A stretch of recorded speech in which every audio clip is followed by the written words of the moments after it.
The Masai Mara is a land of stories, where every sunrise brings new hope, and every sunset marks the end of another chapter in the wild's eternal drama. Here, the grasslands stretch endlessly, hiding secrets in their golden waves. It is a place where life and death play out daily, witnessed by the ever-watchful eyes of predators and prey alike. The Mara is a stage for survival, where only the strongest and most cunning endure. Among its many legends, one name echoed in whispers: Santas, the ghost lion. His presence was felt more than seen, a shadow moving silently through the tall grass, leaving only questions in his wake. He was seen only in fleeting glimpses, a phantom that haunted the twilight hours. To catch sight of him was to witness a living myth, a creature who seemed to belong more to legend than reality, a scarred silhouette at dusk, never roaring, always watching. Santas moved with the caution of one who had learned the cost of trust, his eyes reflecting the wisdom and pain of survival. Santas was believed dead, a casualty of the brutal politics of lion life. In the Mara, power shifts swiftly, and the fallen are quickly forgotten. In the Mara, weakness means death, and mercy is a luxury few can afford. The young and the old, the strong and the weak, all are tested by the relentless laws of nature. Santas had lost a battle that should have ended him. His defeat was brutal, his wounds deep, and his spirit nearly broken by the violence of his rivals. Left broken and bleeding, he vanished, presumed gone forever. The grasslands swallowed him, and the world moved on as it always does. But the Mara keeps its secrets. Its thickets and shadows hide more than just prey. They shelter the stories of those who refuse to be forgotten. Deep in hidden thickets, Santas fought a private war, not against rivals but against death itself. His wounds were grave, but his spirit unbreakable. Each breath was a victory, each day a testament to his will to live. While the world moved on, the herds grazed and the prides hunted, unaware of the struggle unfolding in the shadows. Life in the Mara is indifferent and the cycle continues, unbroken. Santas was learning to survive in exile. He adapted, hunting smaller prey, drinking from muddy waterholes, and moving under cover of darkness to avoid detection. This was the start of his second life, a journey that would make him a legend. Against all odds, he rose from the brink, determined to reclaim his place in the wild.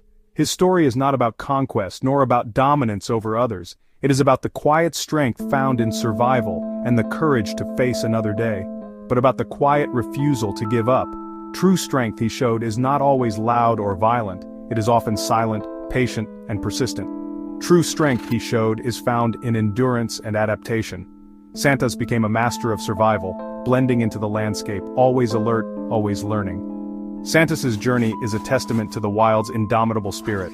His resilience inspired those who caught rare glimpses of him, a reminder that hope can survive even in the harshest places. In the Mara, the greatest victories are won in silence, in the quiet moments when survival is its own triumph. The grasslands remember those who endure. For Santas, every sunrise was a battle won. In the end, his legacy is not just in the stories told, but in the spirit of survival that lives on in the heart of the Mara. Before his fall, Santas was a lion in his prime, born into the famed marsh pride. With a thick, dark mane and powerful build, he was destined for greatness. Alongside his brother, he formed a formidable coalition, two kings patrolling their domain. In the world of lions, coalitions mean power, and together they ruled with strength and strategy. Santas was known for his intelligence, planning every move with precision. The pride thrived under their protection, and Santas's name became a symbol of the Mara's wild beauty. Named for his Christmastime birth, he was beloved by all who saw him. No one could have imagined the fate that awaited him. His reign seemed unbreakable, until everything changed. In the Mara, where the golden grasslands stretch endlessly beneath the rising sun, every day is a battle for survival. Here the balance of power is always shifting, and even the mightiest can fall in an instant. A king's rule is always under threat, and the air is thick with tension, as rivals lurk in the shadows, waiting for their chance to strike. Santas and his brother, once rulers of this vast domain, suddenly found themselves facing a coalition of 4 younger, ambitious males. Lions hungry for power and determined to claim the throne. The confrontation was brutal, 4 against 2, a desperate fight for survival that echoed across the plains. Dust swirled as claws and teeth flashed in the morning light. They fought valiantly, refusing to surrender, but the overwhelming numbers soon took their toll. The brothers were battered and bloodied, their roars drowned out by the chaos.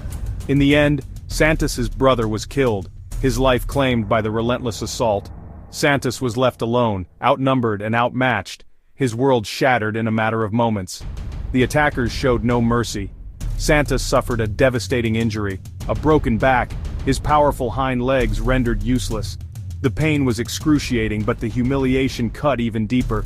He was left for dead, a fallen king on blood-soaked earth, his once mighty body now motionless beneath the unforgiving African sky. The victors roared in triumph, claiming the territory as their own. For Santas, defeat seemed absolute. He was presumed finished, his reign ended in violence and betrayal.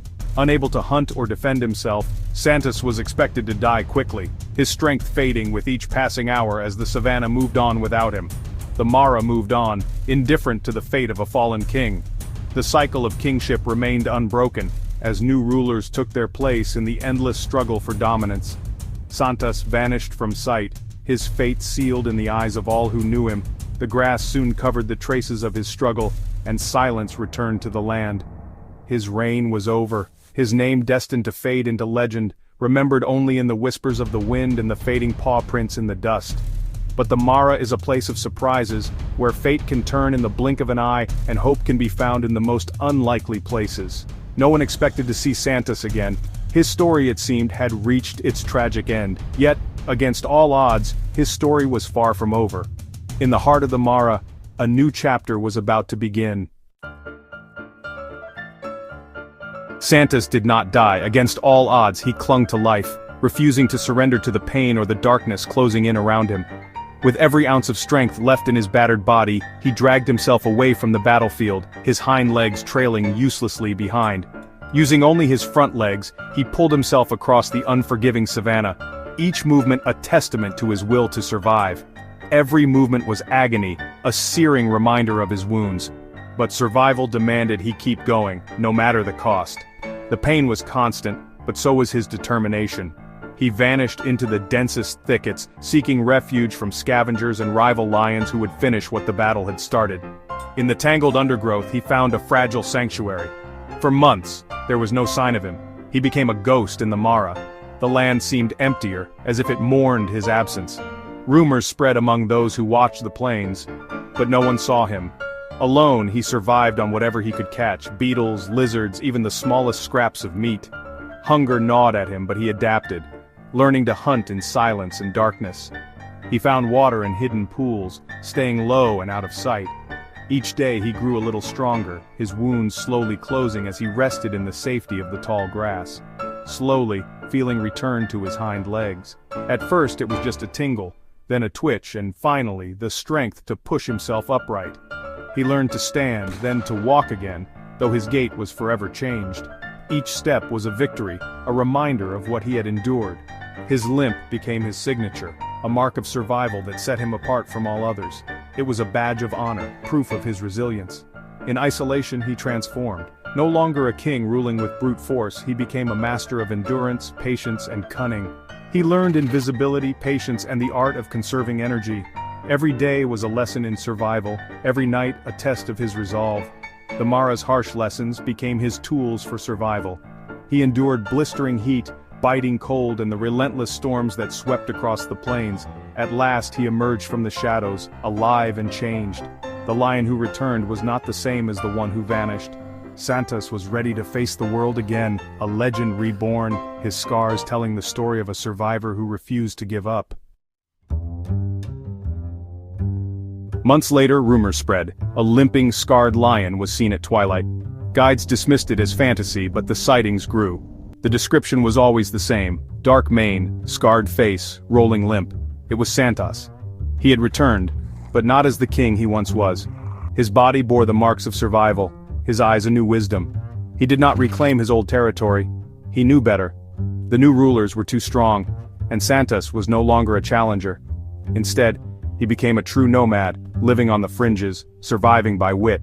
His story shifted, from power to resilience. Santas became a symbol of endurance, a living legend. Every sighting inspired awe. People came from afar to see him. He was the lion who walked out of his own grave. Santas had chosen a new way to live, forever changed by his past. As a nomad, Santos became a master of survival.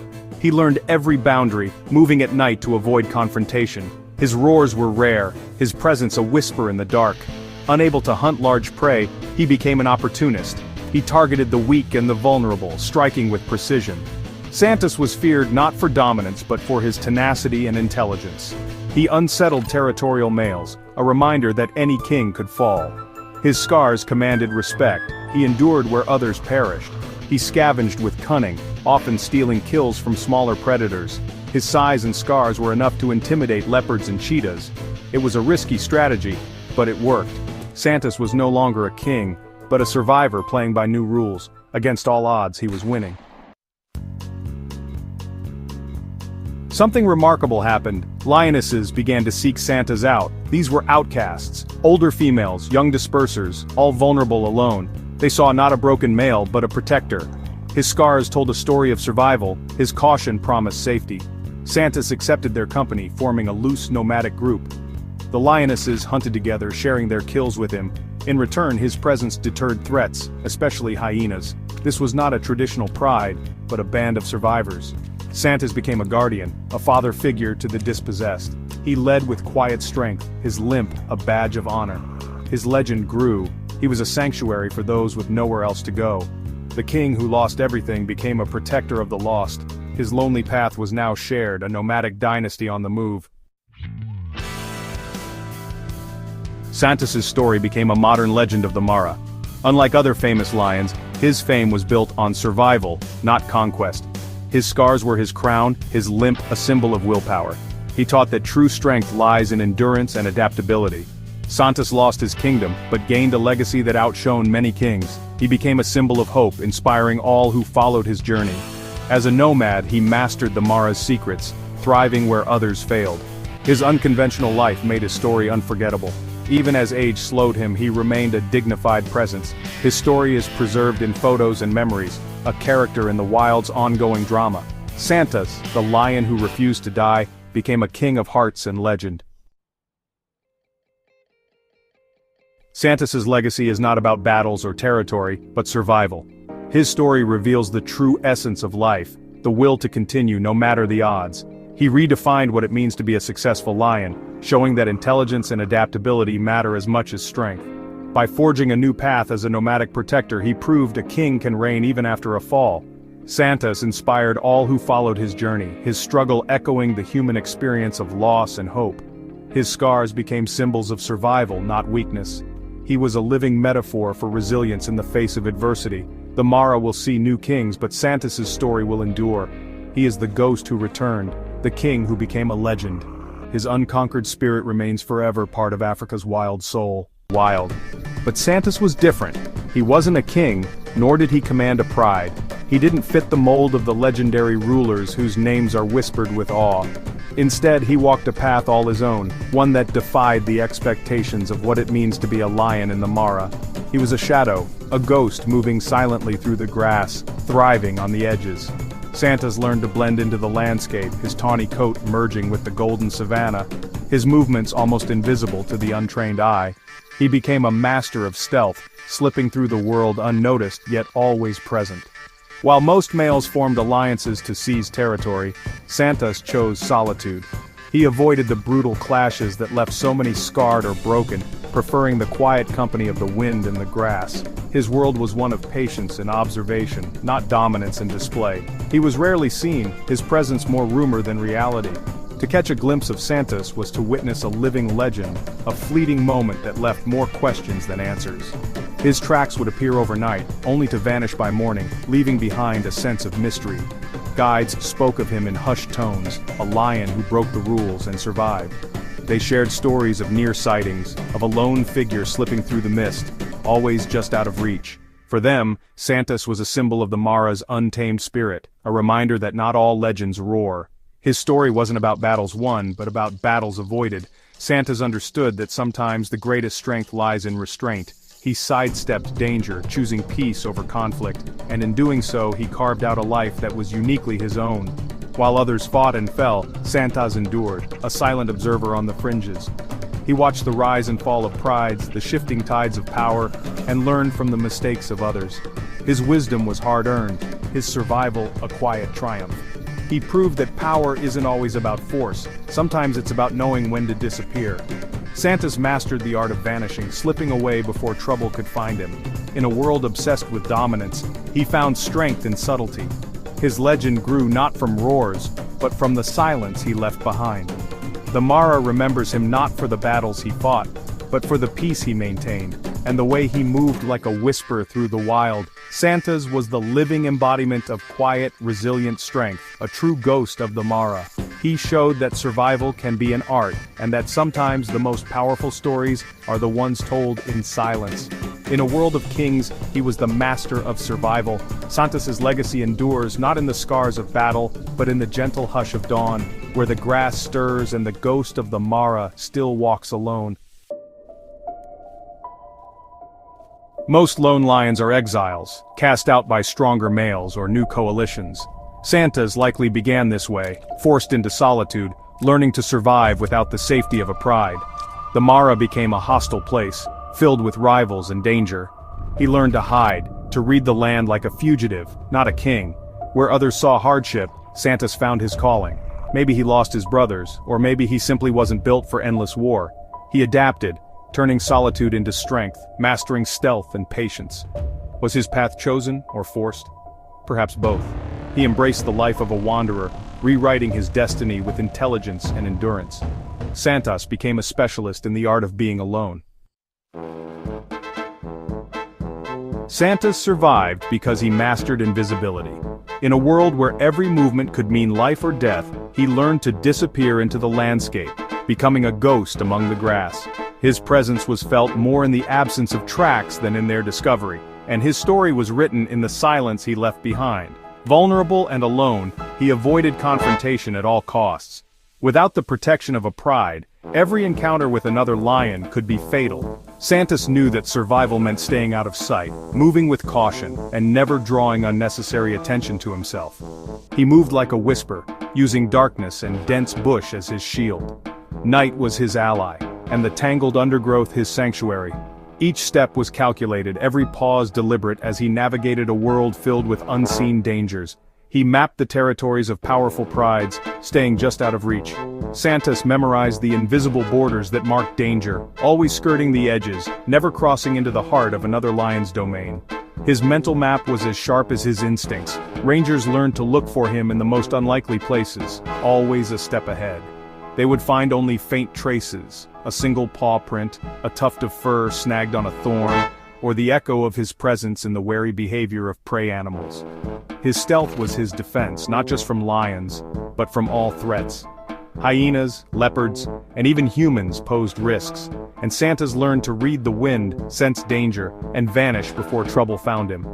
Hunting alone, he became an expert scavenger, following vultures and hyenas to meals. He watched the skies for circling birds, knowing they would lead him to food, and waited for the chaos of other predators to subside before approaching. He waited patiently, only moving in when it was safe. Sometimes he would lie motionless for hours, letting the world pass by until the perfect moment arrived. Patience was his greatest weapon. Santos wasn't proud, he ate what he could, conserving energy for survival. Every scrap of meat, every morsel left behind by others, was a victory. He learned to make the most of every opportunity, no matter how small. While others fought and spent themselves, he thrived in the shadows.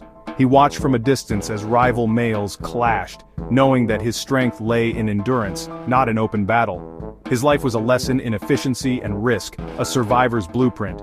Every decision was weighed against the cost, every move a balance between hunger and safety. Santos became a master of adaptation, turning hardship into opportunity. Santos made a living on the margins, thriving where others dared not tread. In the harshest corners of the savannah he found his place, not as a king but as a shadow, a legend whispered about by those who glimpsed him and wondered how he endured. As a lone hunter, Santos played by different rules. He targeted smaller, manageable prey, warthogs, young wildebeest, the weak and the old. Ambush and surprise were his tools. He avoided long chases and risky battles. A single injury could mean death, so every hunt was calculated. If he made a kill, he ate fast and left before hyenas arrived. He rarely fought for his meals, knowing survival was worth more than pride. Every decision was a balance of risk and reward. Should he hunt or wait for a safer opportunity? This constant calculation kept him alive. Santos wasn't driven by ego, but by the instinct to survive another day. His rules weren't about dominance, they were about endurance. In the harsh reality of solitude, he became a master of survival. In the Mara, Santos became a legend, not for what he conquered, but for how he endured. He had no pride, no territory, no dynasty, just a reputation for surviving on his own terms. Guides spoke of him with awe. Spotting Santos was a rare, lucky event. He was a symbol of wildness, a lion living by his own code. Stories of his clever escapes and silent appearances grew with each year. Even dominant males seemed to tolerate him, sensing he was no threat. He never challenged, never lingered, just passed through, a ghost in their midst. His unique status let him survive where others would have perished. Santos outlived many kings, proving there's more than one way to succeed. He became a symbol of resilience, a quiet hero in a world of loud champions. Encounters with other lions revealed Santos's true genius. In the wild, every meeting between lions is a test, a silent negotiation of power, territory, and survival. For Santos, these moments were not just about brute strength, but about reading the intentions of others, understanding the unspoken rules of the savannah, and adapting with remarkable intuition. He never sought fights, he de-escalated, survived, and moved on. While other males might roar and clash, Santos chose a different path, one of quiet wisdom. He knew that every unnecessary battle risked injury or death, and so he mastered the art of avoidance, slipping away before tensions could ignite. Once, when confronted by aggressive pride males, he lay down in submission, signaling he was no threat. This act was not weakness, but a calculated move, an understanding that sometimes, humility is the greatest shield. The dominant lions, confused by his calm, let him go unharmed. They expected defiance, but Santos offered only peace, and in that moment, he rewrote the script of confrontation. Another time, he hid in a river, submerged and motionless, as rivals passed by unaware. The water masked his scent and his presence, allowing him to vanish like a shadow, leaving his pursuers searching in vain. His nerve and intelligence turned danger into escape. Each close call became a lesson, sharpening his instincts and deepening his understanding of the Mara's ever-changing threats. Against younger nomads, he stood his ground, projecting quiet strength. He didn't need to roar or charge. His steady gaze and unwavering posture spoke volumes, warning challengers that he was not to be underestimated. He picked his battles with precision, always prioritizing survival. Santos watched, waited, and moved only when the odds favored him, never gambling recklessly with his life. Santos was a master of diplomacy, evasion, and, when needed, subtle confidence. His approach was a blend of patience and courage, a rare combination that set him apart from other lions. His reputation grew with every narrow escape. Other lions began to recognize him not as a brute but as a survivor, a strategist who always seemed to slip through the cracks of danger. He survived not by winning fights but by never needing to fight at all. In a world where aggression often leads to ruin, Santos thrived by choosing peace, patience, and the wisdom to walk away. In the Mara's dangerous chess game, Santos always found a way. Each move was deliberate, each decision a step toward another sunrise. His greatest victory was living to see another day, a testament to the power of intelligence, restraint, and the quiet courage of a true Shadow King. In the savannah, respect is usually won through violence and dominance. Santos earned it differently, through intelligence and persistence. Pride males tolerated him, sensing he wasn't a threat. He didn't challenge, didn't steal, just passed through. Even lionesses seemed to accept his presence, knowing he meant no harm. This rare acceptance let him move freely, a neutral figure in a world of rivals. His resilience was his badge of honor. Year after year, he survived what others could not. He outlasted coalitions and kings, weathering droughts and injuries. Santos proved there's more than one way to be strong. He earned his place not through power but through wisdom and quiet dignity. In a world defined by force, Santos was respected for his endurance. Santos was the king of nothing, and everything. He had no land, no pride, no dynasty, but his kingdom was the entire Mara. He measured his worth in freedom, not territory. He roamed at will, unburdened by the need to defend or conquer. This freedom came at a cost. No family, no legacy, no comfort of a pride. By traditional standards, he left nothing behind. But Santos' success was in existence, not reproduction. He lived longer than most, outlasting rivals and kings alike. His reign was one of survival, not conquest. He was a philosopher king, wise in his limits and strengths. His crown was his mane, his throne the open plains. Santos was the freest king the Mara has ever known. In the end, Santos faded quietly from the Mara, no dramatic end, just silence. He left no cubs, no territory, no dynasty, but his legacy was never about bloodlines. Santos' story is a legend, of intelligence over force, adaptation over aggression. He taught us to look beyond the obvious, to value the quiet survivors. He proved a lion could live long and well without a pride. His life was a quiet rebellion, a testament to the power of the individual. Santos was a ghost, a teacher, a symbol of freedom. His story endures, whispered on the wind, a timeless tale of a different kind of greatness.